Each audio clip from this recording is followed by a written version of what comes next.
السلام علیکم ورحمۃ اللہ تعالی وبرکاتہ۔ الحمد للہ وکفا وسلام علی حبیبہ المصطفیٰ اما بعد۔ بحمدہ تعالی وبکرم مصطفیٰ صلی اللہ تعالی علیہ وسلم۔ آج کی اس شب میں قرآن عظیم کے 7 پارے تلاوت مکمل ہو چکے ہیں۔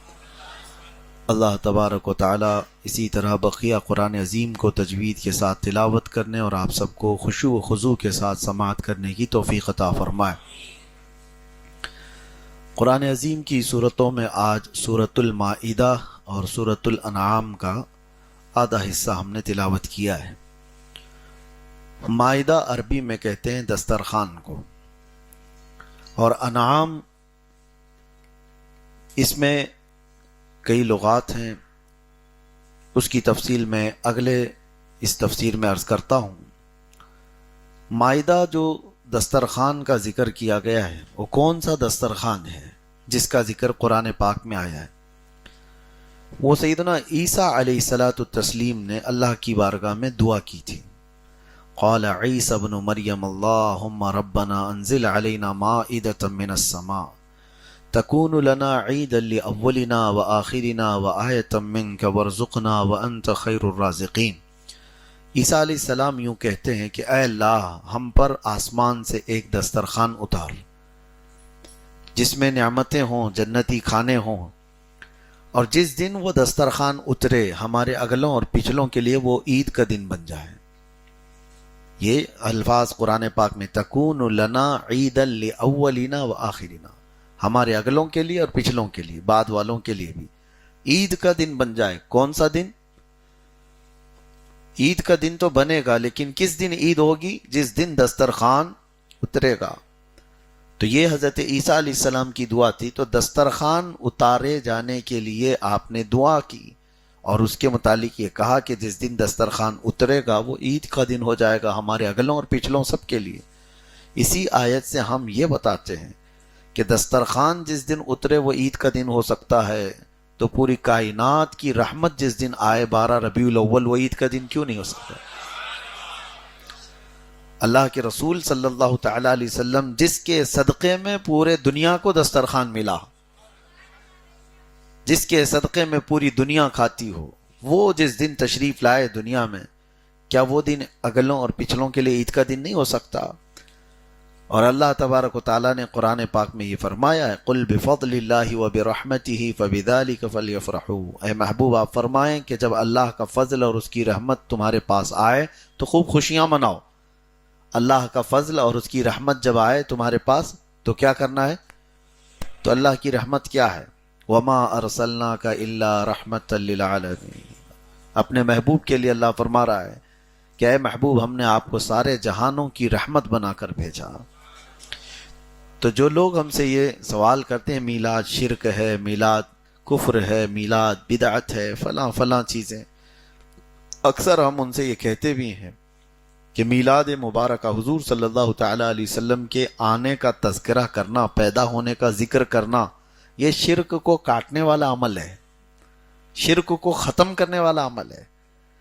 اس لیے کہ حضور صلی اللہ تعالی علیہ وسلم کی پیدائش کا ذکر کرتے ہیں نا۔ میلاد کا مطلب کیا ہے؟ پیدا ہونا، جنم دن کو میلاد کا دن، یوم المیلاد کہا جاتا ہے عربی میں۔ تو حضور پاک صلی اللہ تعالی علیہ وسلم کی پیدائش کا دن منا کر سنی یہ بتاتے ہیں کہ وہ خدا نہیں ہے، وہ پیدا ہوئے ہیں۔ جو پیدا ہوتا ہے وہ خدا نہیں ہوتا ہے۔ تو شرک کو ختم کیا جا رہا ہے۔ شرک اس وقت ہوگا جب خدا کی طرح بنا لے، کسی اور کو خدا کے برابر بنا لے، تب کیا ہو جائے گا؟ تو اب ان کے متعلق ہم کو گمان ہے، تم میلاد کیوں نہیں مناتے ہیں؟ حضور صلی اللہ تعالی علیہ وسلم کو تم خدا سمجھتے ہو کہ وہ پیدا نہیں ہوئے تھے؟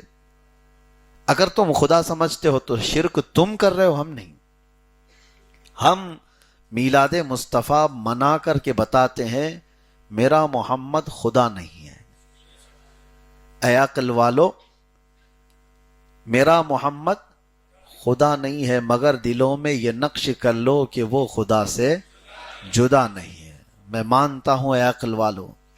خیر، یہاں پر یہ ضمناً ذکر آیا اس آیت کریمہ کا، تو دسترخوان کا ذکر آیا ہے تو اللہ تبارک و تعالیٰ نے اس میں اس خاص دسترخوان کا ذکر فرمایا.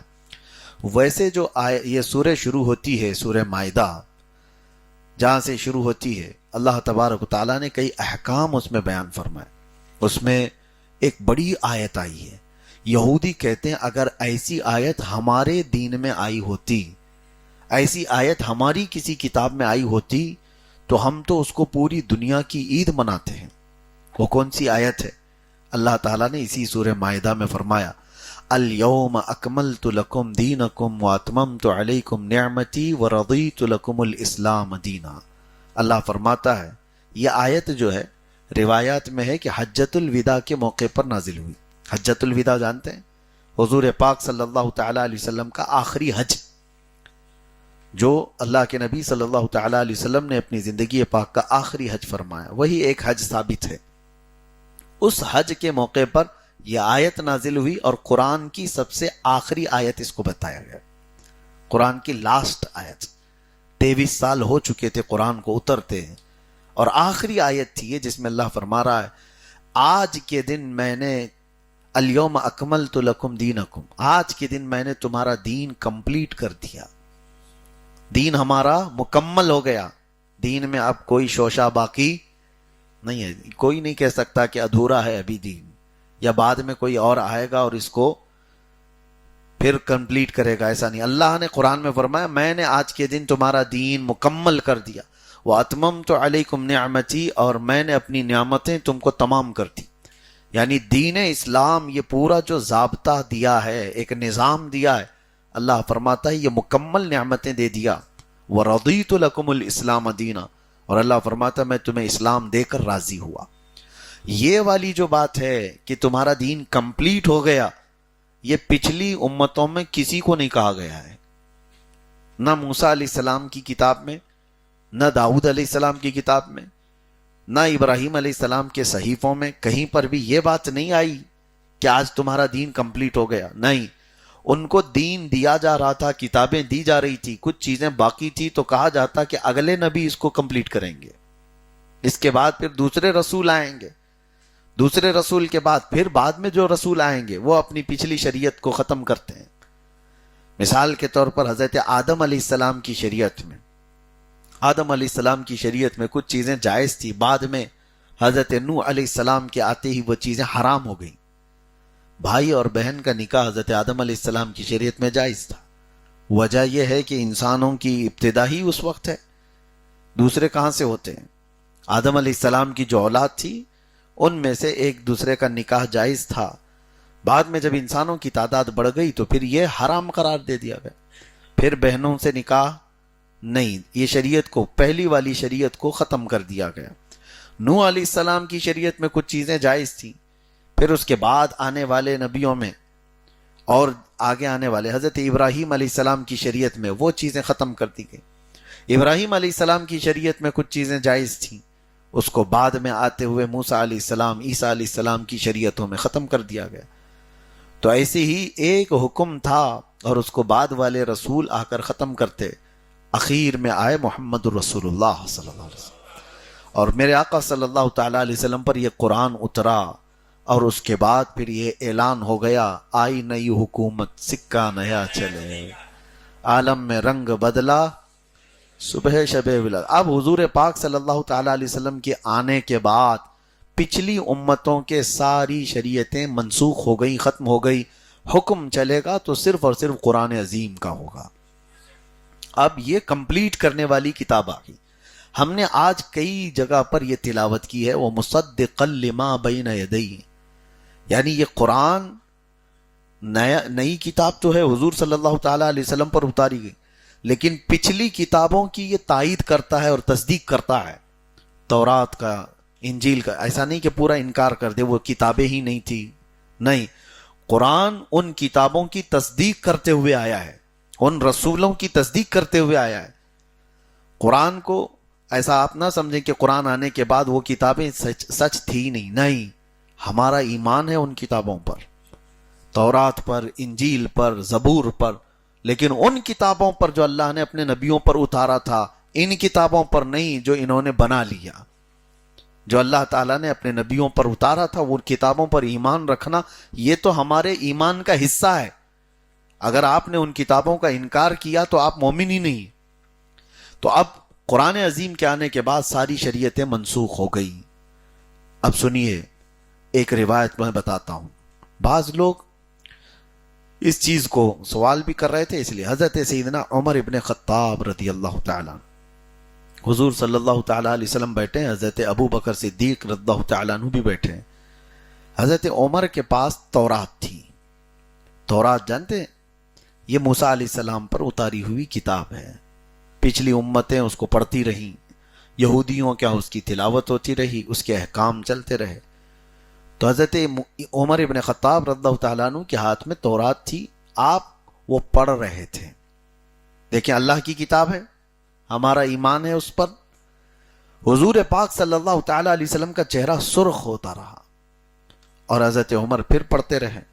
سیدنا ابو بکر صدیق رضی اللہ تعالیٰ عنہ نے جلال میں ان سے کہا، اے عمر، دیکھتے نہیں اللہ کے رسول صلی اللہ تعالیٰ علیہ وسلم اس سے غضبناک ہے، ناراض ہے، تم پڑھے جا رہے ہو؟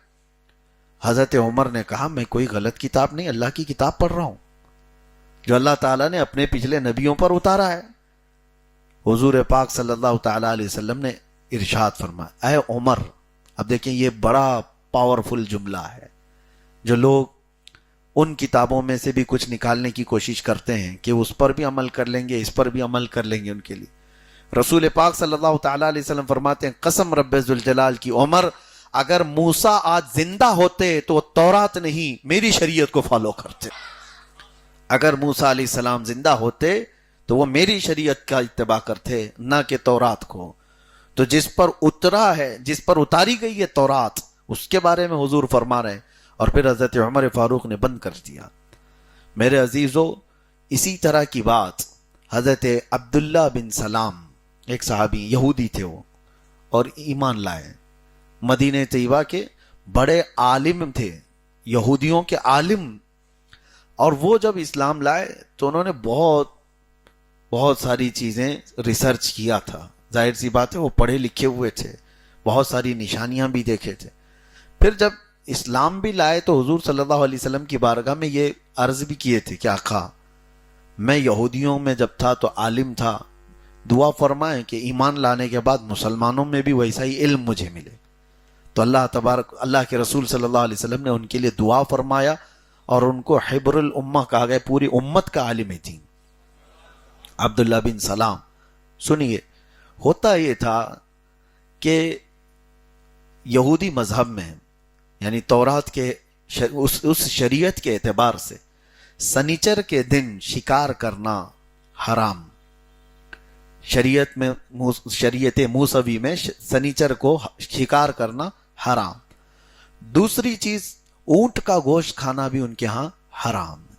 یہ شریعت موسیٰ میں دونوں چیزیں حرام تھی، اور امت محمدیہ صلی اللہ تعالیٰ علیہ وسلم کے لیے دونوں چیزیں کیا ہیں؟ حلال ہیں۔ سنیچر کے دن بھی آپ گوشت کھا سکتے ہیں، شکار کر سکتے ہیں، کوئی ممنوع چیز نہیں ہے، لیکن واجب بھی تو نہیں۔ سنیچر کے دن گوشت کھانا واجب ہے نہیں، اجازت ہے، کوئی دن ہمارے لیے پابندی نہیں ہے۔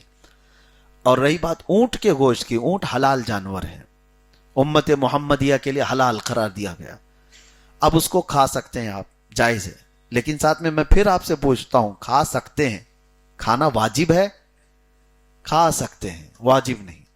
اب سنیے، اس کے بیچ میں حضرت عبداللہ بن سلام چلنے کی کوشش کر رہے تھے کہ اگر میں بچ جاتا ہوں، اونٹ کا گوشت نہیں کھاتا، تو شریعت موسوی پہ بھی عمل ہو جائے گا، شریعت مصطفیٰ پہ بھی عمل ہو جائے گا، کیونکہ شریعت مصطفیٰ میں کھانا واجب نہیں ہے، کھانے کا ضروری نہیں ہے۔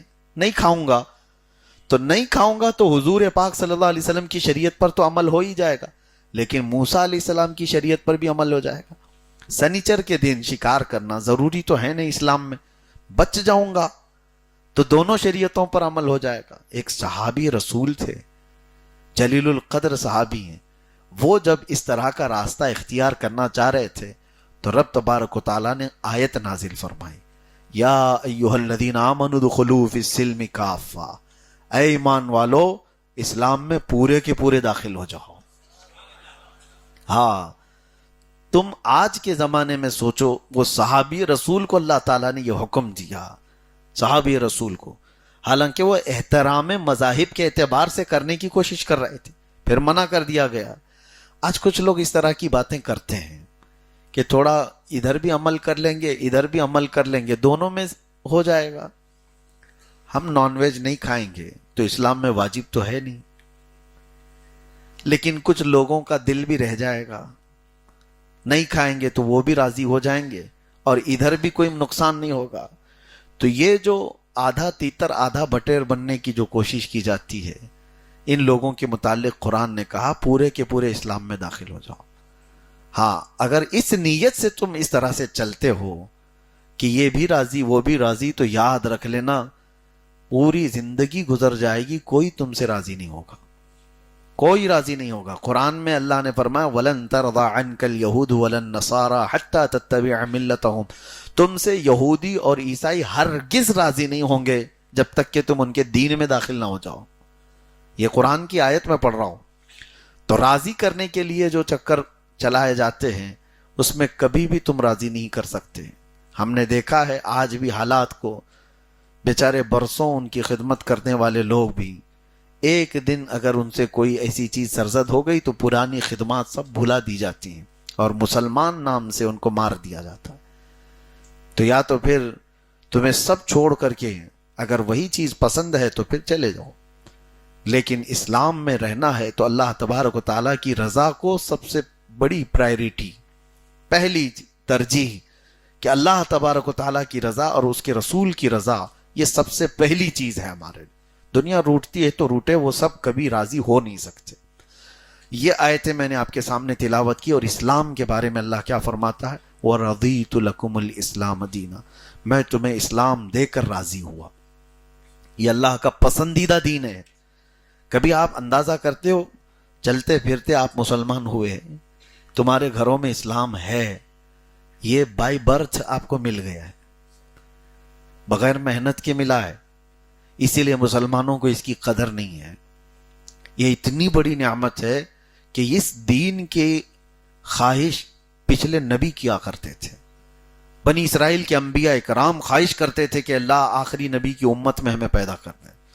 مجھے بتاؤ ہم میں سے کون دعا کر کے اس امت میں پیدا ہوا ہے؟ ہم کو اللہ تبارک و تعالیٰ نے یوں ہی عطا کیا ہے، اور اتنی بڑی نعمت کہ یہ دینے کے بعد رب تعالیٰ پھر فرماتا ہے میں تم کو یہ دین دے کر راضی ہوا۔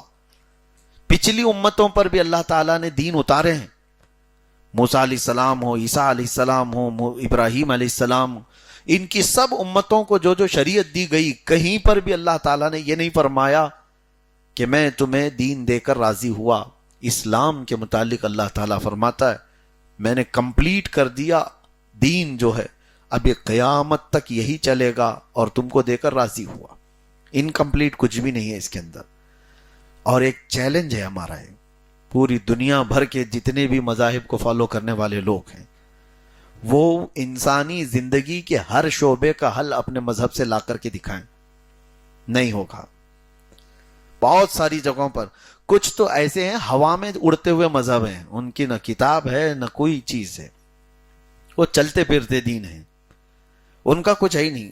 لیکن کتاب لا پوری فالو کرنے والے جو مذاہب ہیں ان کی بات میں کر رہا ہوں، وہی چیز چلتی چلی گئی۔ اسلام میں ایک ایک چیز کو باندھ کر کے رکھا گیا ہے، ایک ایک مسئلے کو بتا کر رکھا گیا ہے۔ آپ کسی بھی اینگل سے جا کر کے آپ معلوم کر لیں، تمہاری شادی کا بھی مسئلہ آ جائے، کیا چیز حلال ہے کیا چیز حرام ہے، یہ قرآن تمہیں بتا دے گا۔ شریعت مصطفیٰ صلی اللہ تعالی علیہ وسلم میں حتیٰ کہ تمہیں چلنے کے آداب، تمہارے بیٹھنے کے آداب، تمہارے سونے کے آداب، تمہارے کھانے کے آداب، تمہارے پینے کے طریقے، یہ تو چلے اتنے ہی ہوئے، استنجا جانے کے طریقے، تمہیں وہاں پر طہارت لینے کے طریقے، ارے تمہارے کپڑے پر تھوڑی نجاست لگ جائے، اس نجاست کو پاک کرنے کے لیے جو مسئلے لکھے گئے، کتابیں بھر گئی ہیں، کتابیں بھری ہوئی ہیں کہ نجاست کی بھی قسمیں کر دی فقہاء کرام نے۔ نجاست یعنی اڑتے ہوئے پرندے اگر وہ بیٹ کر دیے، وہ پکانا کر دیے، ان میں بھی دو قسم کے پرندے ہیں، حلال پرندے الگ ہیں، حرام پرندے الگ ہیں، کس کی بیٹ گری ہے تمہارے کپڑے پر۔ جانوروں میں بھی کچھ وہ جانور ہیں جن کا کھانا حلال ہے، اور کچھ وہ جانور ہیں جن کا کھانا حرام ہے. کون سے جانور کا تھوک لگا، کون سے جانور کا پیشاب لگا، کون سے جانور کی لید لگی، سب کے مسائل یہ فقہ اسلام میں بتائے گئے. پھر کپڑے کے متعلق بھی اتنا ہی نہیں ہے، خالی میں صرف طہارت کی بات کر رہا ہوں. نجاست لگی، اگر پیشاب پخانا یا کسی کا جوٹا لگا ہو جانوروں کا، تو اس کو پاک کرنے کے طریقے بھی الگ الگ. یعنی کون سے کپڑے پر لگی ہے، پتلا کپڑا ہے کہ موٹا کپڑا ہے، جاڑا کپڑا ہے. اور اس کے بعد پھر اگر چھوٹی نجاست ہے تو اس کی کتنی مقدار لگی ہو تو کتنا اس سے پاک ہو جائے گا. بڑی نجاست لگی ہے پخانا وغیرہ تو کتنا دھونے سے پاک ہوگا. یہ سب میں چیلنج کے ساتھ کہتا ہوں، کوئی دنیا کے دوسرے مذہب کے لا لا کر کے دکھا دو تمہارے ایک کپڑے کو پاک کرنے کے لیے. حد ہو گئی میرے عزیزوں. اگر آپ فقہ میں اس سمندر میں غوطے کھاتے چلے جائیں یہ کبھی ختم ہی نہیں ہوتا. گھر کے اندر شیشی رکھی ہے گھی کی، اس کے اندر اگر نجاست گر گئی تو اس کے پاک کرنے کے طریقوں پر پوری کتاب لکھی ہوئی ہے. ہاں، تیل میں اگر کوئی چیز گر گئی، گھی میں کوئی چیز گر گئی، نجاست، یہ ساری چیزیں. دودھ میں اگر کوئی چیز گر گئی تو کیسے پاک کریں. نہانے کے برتن، نہانے کی بالٹی میں کوئی چیز گر گئی، تمہارا ہاتھ لگا ہے یا کوئی چیز اس کے اندر پانی میں آ کر مل گئی ہے تو اس کی بھی قسمیں ہیں. صابن گرا ہے کہ پھول پتی گری ہے یا پھر کوئی نجاست گری ہے، ہر چیز میں اس پانی کو پاک کرنے کا طریقہ بتایا گیا کہ اس پانی میں اتنا پانی اور ملا دو کہ وہ پانی کم ہو جائے. یہ مائع مستعمل، یعنی اگر ہاتھ وت لگ گیا مستعمل ہوا ہے تو اس کو پاک کرنے کا طریقہ ہے. یہ ہو گئی. کنواں ہے، کنویں کے اندر اگر چوہا گر گیا، بلی گر گئی، بکری گر گئی، شیر گر گیا، سب کی مقدار ہے. چوہا گر گیا تو اتنے ڈول پانی نکال دو، بلی گر گئی تو اتنے ڈول پانی نکال دو. کون ہے جو اس دین کو اتنے اینگل سے بنایا ہوا ہے؟ وہ صرف رحمان ہے، رب العالمین ہے. طہارت کے مسائل پر ہی اگر میں آپ سے بات کروں تو رات پوری ہو جائے. میرے عزیزو، اتنا ہی نہیں ہے، ہمارے کپڑوں کی پاکی صفائی، ہمارے کھانوں کے پاکی صفائی، اور گھر کے اندر کے موجود پانی کی صفائی. اتنے ہی نہیں بلکہ بستروں پر اگر کوئی چیز لگ جائے، مسئلے اگر آپ اٹھا کر کے پڑھیں گے تو شیشے پر بھی اگر کوئی نجاست لگ گئی تو اس کو پاک کرنے کا طریقہ، زمین پر اگر نجاست گر گئی ہو تو اس کو پاک کرنے کا طریقہ. ایک ہے اندر کی زمین، ایک ہے باہر کے میدان کی زمین، دونوں کو پاک کرنے کا طریقہ الگ ہے. بڑا میدان ہے تو کیا اس کو بھی کپڑوں کی طرح پاک کیا جائے گا؟ کپڑے پر نجاست لگے تو 3 بار دھو اور 3 بار نچوڑ دو اور سکھا دو، پاک ہو گیا. میدان پر نجاست لگی ہے تو کیا کریں؟ اس کے لیے بھی حکم بتایا گیا کہ تیز پانی سے اس کو بہا دیا جائے اور سورج کی تیز گرمی اس پر پڑے تو وہ زمین پاک ہو گئی. زمینوں کے پاک کرنے کے طریقے میرے عزیزو یہ صرف اور صرف طہارت کے مسائل ہیں. اس کے بعد زندگی کے اور دیگر مسائل کی طرف آپ جائیں، اتنے لاک کہیں نہیں ملیں گے آپ کو جو اسلام کمپلیٹ بتا رہا ہے. قرآن کہہ رہا ہے الیوم اکملت لکم دینکم، اللہ فرما رہا ہے آج میں نے تمہارا دین مکمل کیا ہے. مجھ جیسا ایک چھوٹا طالب علم یہ بیٹھ کر کے چیلنج کر سکتا ہے کہ زندگی کے کسی بھی اینگل سے کوئی مسئلہ تمہیں لگتا ہو، آؤ ہم قرآن اور حدیث سے اس کا حل بتا دیں گے. یہ تو اللہ تبارک و تعالیٰ کا وہ دین ہے جس نے کوئی چیز خالی نہیں چھوڑی، کوئی چیز نہیں. تمہارے چلنے کے طریقے، تمہارے بیٹھنے کے طریقے، تم پر ایک عبادت فرض کر دی گئی، نماز فرض کر دی گئی. اب اس میں بڑے مسئلے آتے ہیں. انسان ایک طبیعت کے نہیں ہیں، سب کی طبیعتیں الگ ہیں. کوئی بوڑھا ہے، کوئی جوان ہے، کوئی بچہ ہے، سب کی کیٹیگری الگ الگ ہیں. کوئی گونگا ہے، کوئی بہرا ہے، سب کے لیے مسائل نماز کے بتائے گئے. اگر کوئی لنگڑا ہے تو وہ کیسے نماز پڑھے؟ کوئی لولا ہے تو ہاتھ اٹھا سکتا ہی نہیں ہے، اور کوئی گونگا ہے پڑھ سکتا نہیں، اس کے لیے کیا مسائل ہیں؟ سارے ایکسیپشنز کے ساتھ یہ مسائل شرعیہ بتائے گئے ہیں، ایک بھی چیز چھوڑی نہیں گئی.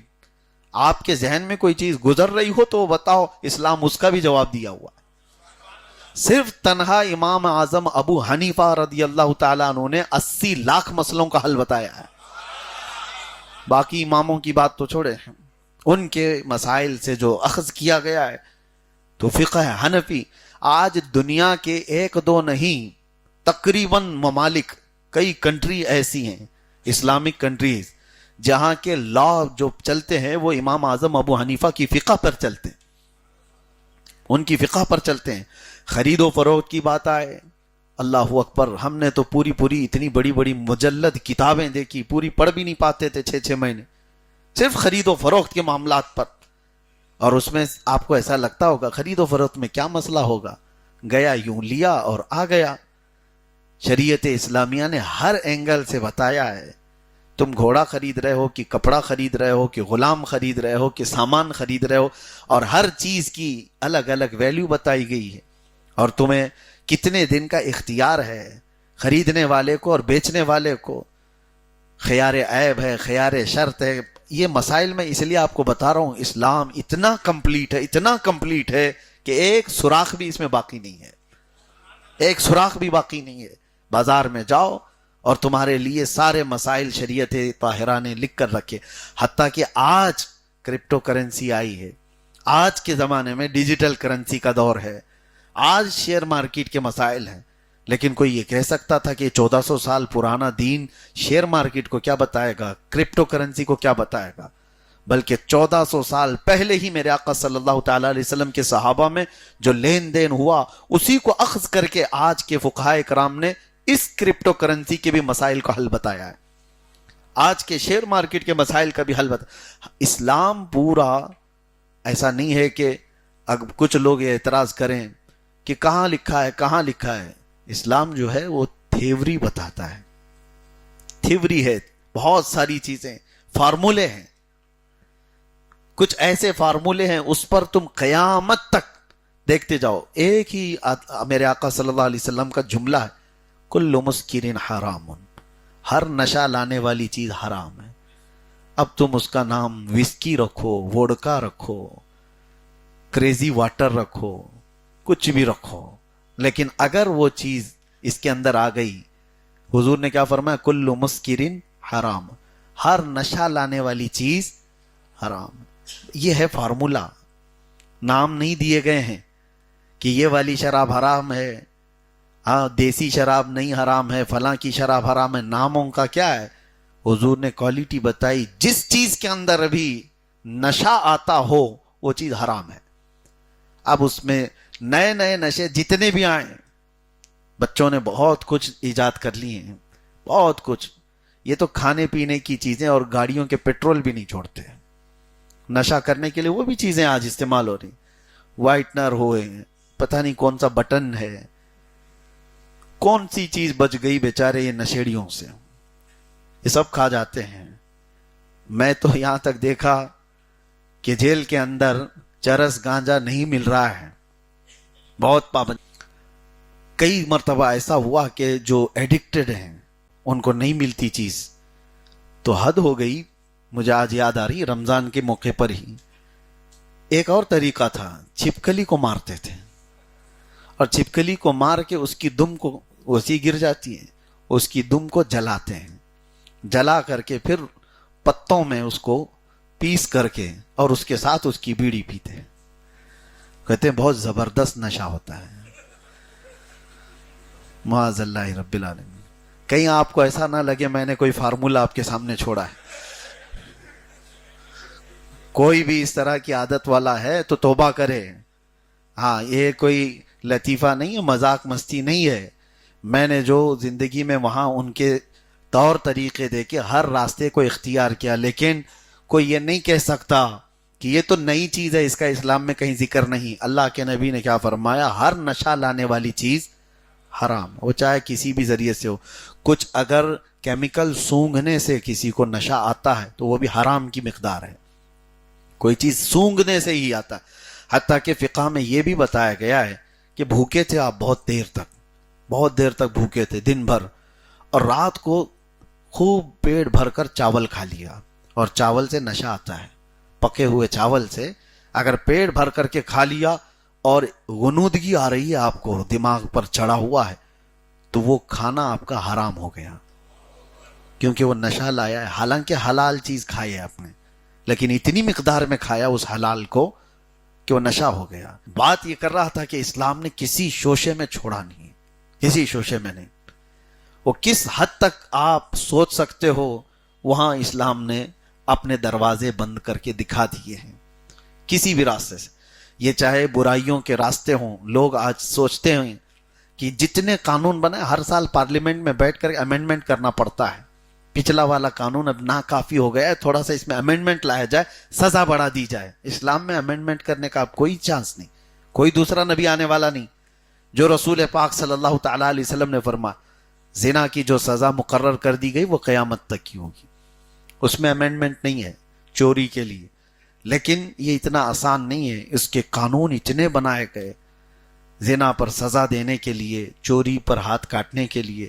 لوگ واویلا مچاتے ہیں اسلام میں یہ سختیاں ہیں. اسلام نے سب سے بہترین اس پوری کائنات میں برائیوں سے روکنے کا حل پیش کیا ہے. بہرحال اللہ تبارک و تعالیٰ نے وہ دین ہمیں دیا ہے جس پر جتنا فخر کرو وہ کم ہے, جتنا فخر کرو وہ کم ہے, جس کے پاس ہر چیز کا حل موجود ہو.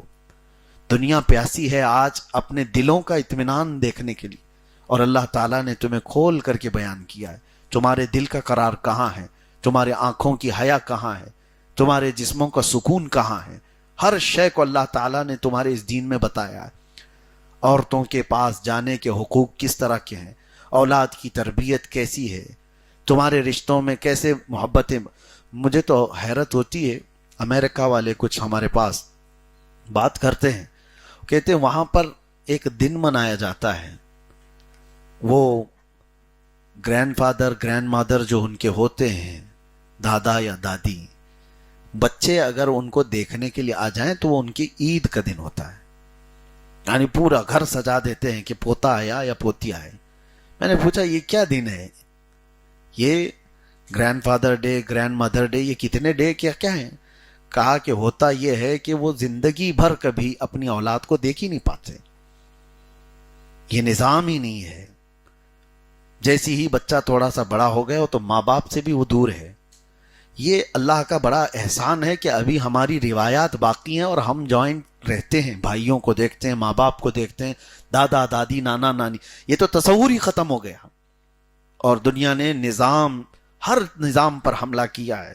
شادی کا تصور ختم ہو جائے, اسی لیے وہاں پر یہ رواج قرار دے دیا گیا کہ لیونگ, یہ جو ہے لیو ان لیونگ کیا ہے, یہ ریلیشن, یہ تمام چیزیں یہ صرف اور صرف شیطانی تمام ان ہتھ کنڈوں کو پروموٹ کرنے کی ایک سازش. کتنے ایسے بچے ہیں جن کو ان کے باپ ہی نہیں معلوم, بہت ہیں. اور کیوں اس کو ختم کیا جا رہا ہے؟ اللہ کے نبی صلی اللہ تعالی علیہ وسلم کی شریعت طاہرہ کو ختم کرنے کے لیے. میں نے آج سے تقریباً 8 سال پہلے ہی آپ کے سامنے بات ذکر کیا تھا. دنیا میں اب وہ چیزیں بھی آ گئی کہ لوگوں نے سلیکون کی لڑکیاں بنائی کہ اصل عورت کے ساتھ شادی کرنے کا تصور ہی ختم ہو جائے. اور اگر زنا سے تم ڈرتے ہو تو ایک ڈپلیکیٹ اس طرح کے روبوٹ کے ساتھ یا پھر سلیکون کی گڑیا کے ساتھ تم اپنی زندگی گزار لو, اپنی حیات کو اپنی لائف کو ختم کر دو. پوری دنیا اس پر آج محنت بھی کرتی ہے. نظام اسلام تنہا وہ نظام ہے جو ان تمام بے حیائیوں سے نکال کر انسان بناتا ہے, اور وہ دنیا ہے جو انسان کو جانور بنانا چاہتی ہے. تمہارے کپڑے اتار دو, جیسے جنگل میں جانور رہتے ہیں ویسے تم بھی رہو, ننگا رہنا یہ جانوروں کی فطرت ہے, انسان کی فطرت نہیں. انسان با حیا ہے, جانوروں کی فطرت ہے. ان کے یہاں ماں بہنوں کا کوئی رشتہ نہیں ہوتا. بڑے ہونے کے بعد ماں کے ساتھ بھی وہ ملاقات کر لے, بہن کے ساتھ بھی کر لے, اس کے وہاں رشتوں کا وہ نہیں ہوتا. اور دنیا یہ چاہتی ہے کہ ریلیشن سیکس جو ہے اس کو عام کیا جائے. یعنی اب تو دنیا یہ بھی مانگ کر رہی ہے کہ بہنوں سے نکاح کو پرمیشن دے دی جائے, اجازت دے دی جائے, یہ بھائی اور بہن نکاح کر سکے, باپ اپنی بیٹی سے شادی کر سکے. اس کے بارے میں کورٹ میں جایا جا رہا ہے. یہ سب جانوروں کا نظام ہے جو دنیا چاہتی ہے کہ تم جانور بنو. اور اسی لیے میرے عزیزو یہ سب چیزیں کر کے کس کو راضی کرتے ہیں؟ قرآن بار بار کہتا ہے کہ شیطان کو وہ راضی کرنا چاہتے ہیں. یہ میں بہت پہلے اس چیز کو بیان کر چکا تھا کہ ان کے بڑے بڑے سیلیبریٹی ایک جگہ پر جمع ہوتے ہیں, انسانوں کا گوشت بھی کھا لیتے ہیں, ان کا پیشاب پخانہ بھی کھاتے ہیں، بلی چڑھاتے ہیں، خون بہاتے ہیں، اور ہر طرح کی بے حیائی اور گندگی جتنا ہو سکے وہ سب کرتے ہیں، وجہ یہ کہ شیطان وہاں حاضر ہو اور دنیا کی کچھ چیزیں انہیں دے دے۔ اس شیطان کو راضی کرنے کے لیے مذہب کے خلاف جنگ ہوتی ہے ان کی، کوئی بھی مذہب ہو، مذہب کو فالو نہیں کرنا ہے، اور جو اخلاقیات ہے اس کے خلاف کرنا ہے۔ بڑے بڑے لوگ یہ سب چیزیں کر کے پاور حاصل کرنا چاہتے ہیں، یہ جادو کے ذریعے سے سفلی طریقے بھی جو اپنائے جاتے ہیں وہ یہی ہیں۔ اگر زندگی کی رمق دمق کے ساتھ کوئی دین اس زمین پر باقی ہے تو صرف اسلام باقی ہے، باقی سنڈے ٹو سنڈے باقی ہیں۔ اسلام ہے جو ہر گھر میں دکھتا ہے، ہر گلی میں نظر آتا ہے، ہر مسجد سے گونجتا ہے۔ یہ اسلام کی رمق دمق آج تک جو باقی ہے وہ کئی لوگوں کی آنکھوں میں ٹیس پہنچاتی ہے کہ 1400 سال کے بعد بھی اس طرح کی اس کی رونقیں باقی کیسی ہیں۔ یہودی ہر طرح سے انہیں توڑنے کی کوشش کرتے رہے، لیکن پھر عرفات کے میدان میں جا کر دیکھے تو ہکے بکے رہ جائیں۔ یہ کیا اسلام ہے جو ان کو 2 کپڑوں میں لا کر لبیک پکارنے لگاتا ہے، سارے رنگ و نسل کو مٹا کر کے بادشاہ امیر غریب سب کے فرق کو مٹا کر اللہ کی حضور جھکا دیتا ہے۔ یہ کہاں سے دین کے اندر یہ تقویت ہے؟ دنیا کے پاس یہ پاور نہیں ہے، وہ پرچار کر کر کر کر کے بھی لوگوں کو نہیں جمع کر سکتے، اور ہم بغیر اعلان کے جمعہ میں مسجدیں بھری نظر آتی۔ جمعہ کا کبھی اعلان ہوتا ہے کہ جمعہ ہے آ جاؤ، جمعہ ہے آ جاؤ، پوسٹر نکلتا ہے جمعہ کا؟ نہیں، لیکن جاؤ جس مسجد میں صفیں آپ کو بھری نظر آئیں گی۔ یہ اسلام ہے جو آج بھی رمق دمق کے ساتھ باقی ہے۔ اس روئے زمین پر اتنا ایکٹیو مذہب کوئی نہیں ہے، باقی اوکیشنلی ہیں، جب ضرورت پیش آئے گی تو دین ہے، جب چیزیں ان کو لگے کہ ابھی فالو کرنا چاہیے، چھٹی کے دن ہے چلو مذہب میں آ جاؤ۔ اسلام میں چھٹی کے دن فالو کرنے کے نہیں ہوتے۔ یہاں جو مسلمان بچہ پیدا ہوا وہ پیدا ہونے سے لے کر کے قبر میں جانے تک اسلامی طریقے پر ہی چل رہا ہے۔ ہاں، ہمارے گود میں بچہ آیا ہے تو اذان پڑھ کر کے آتا ہے، اذان سن کر کے آتا ہے، اور قبر میں جاتا ہے تو نماز پڑھ کے جاتا ہے۔ دین کے اوپر ہی اس کو پورا گزارا جاتا ہے، حتیٰ کہ صرف پیدا ہونے اور مرنے تک ہی نہیں، گھر میں خوشیاں آئیں تو دین کو بھول نہ جاؤ۔ تمہیں ادھر ادھر گھمایا پھرایا نہیں جاتا، جوڑے کو بھی اگر رکھا جاتا ہے تو اللہ اس کے رسول کے حکم کے مطابق۔ نکاح کا بھی ہمارا جو مقدس ایک طریقہ ہے وہ دنیا میں نہیں ہے، اسلامی کانسیپٹ سے ہٹا کر کے آپ کو لائف نہیں گزاری جاتی، اور یہی دنیا کو چبھتا ہے کہ یہ کسی بھی جگہ پر یہ چھوڑتا نہیں ہے۔ اس کے گھر میں کبھی ایسا کچھ ہوں گے جو ریئر ہوں گے، جو منافق وقت ٹائپ کے جو مسلمان نظر آتے ہیں، ان کی بات میں نہیں کرتا، لیکن جو دین کو ویلیوبل سمجھتے ہیں، اپنے دین کو اہمیت دیتے ہیں، ان کا حال یہ ہے کہ وہ ایک لمحے کے لیے بھی دین سے ہٹتے نہیں ہیں، اگرچہ نماز نہیں پڑھ رہے ہیں، اگرچہ زکوٰۃ میں کمزور ہیں، اگرچہ حج میں کمزور ہیں، روزوں میں کمزور ہیں، لیکن دین اسلام ان کے چہروں سے یا ان کے گھروں سے ختم نہیں کیا جا سکتا، ختم نہیں کیا جا سکتا۔ اسی وجہ سے دیکھیں اب تو یہ بڑھتا ہی جاتا ہے، اب تو یہ کوئی بھی میلاد آ جائے، رمضان آ جائے، گھروں کو دیکھ کر سمجھ میں آتا ہے ہری جھنڈی کہاں دکھ رہی ہے۔ تو یہ جو پوری دنیا میں رمق دمق کے ساتھ جو دین باقی ہے، یہ دنیا کو تکلیف پہنچاتا ہے، اور میرے رب کا فرمان ہے کہ یہ دین اللہ تعالیٰ کا پسندیدہ دین ہے، اور صبح قیامت تک یہ چمکتا دمکتا ہی رہے گا۔ رب تبارک و تعالیٰ نے فرمایا، اب یہاں پر میں بات ختم کرتا ہوں، وَمَن يَبْتَغِ غَيْرَ الْإِسْلَامِ دِينًا فَلَن يُقْبَلَ مِنْهُ۔ اللہ فرماتا ہے دین اسلام چھوڑ کر دوسرا راستہ اختیار کرو گے، قیامت کے دن ہرگز قبول نہیں کیا جائے گا، اور آخرت میں تم بڑے خسارے میں ہوں گے۔ اور یہ بات یاد رکھو، تم دین کو اسی طرح سے فالو کرو کہ اس سے بڑھ کر میری کوئی خواہش نہیں، اس سے بڑھ کر میری کوئی خواہش نہیں۔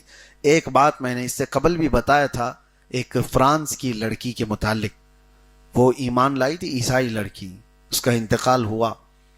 وہ جس عالم دین کے پاس ایمان لائی تھی، ان سے اس نے کہا تھا کہ میرے گھر والے بہت مارتے توڑتے ہیں میرے اسلام لانے پر، بہت ایذائیں دیتے ہیں، لیکن مر جانے کے بعد آپ ایک کام کریں، میری قبر سے اٹھا کر کے مجھے ایمان والوں کے بیچ میں دفن کر دیں۔ اس کی خواہش تھی، جوان لڑکی انتقال کر گئی۔ سنیے بڑی بات ہے، اور اس کے بعد انتقال ہوا، دفن بھی ہو گئی۔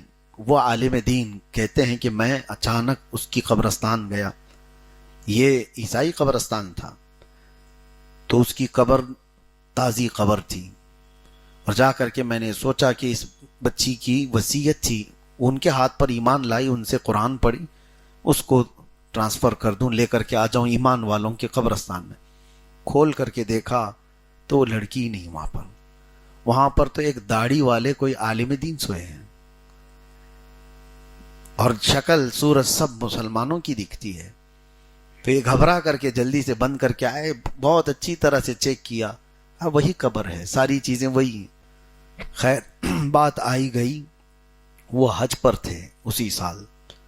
سنیے، حج کے زمانے میں مکۃ المکرمہ جنت المعلی قبرستان ہے، اس جنت المعلی قبرستان میں ایک حادثہ ہوا، مکہ والوں میں مشہور ہو گئی بات۔ ہوا یہ کہ وہاں پر ایک بڑا خاندان تھا مکہ والے، ان کے اجازت سے ایک دوسری میت کو ان کے گھر والوں کی قبر میں دفن کرنا تھا۔